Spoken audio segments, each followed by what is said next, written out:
You ask Tiger to solve. This deals with linear equations with one unknown. The final result is x equals -40. Let's solve it step by step. Simplify the expression. Simplify the arithmetic. Swap sides.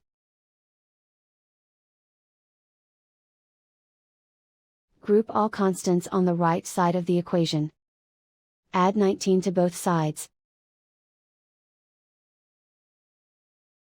Simplify the arithmetic.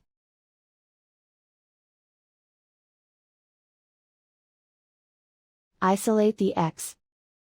Divide both sides by -0.5. Cancel out the negatives.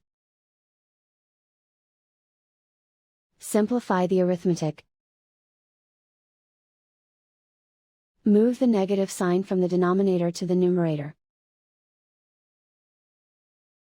Simplify the arithmetic. And so the final result is x equals -40.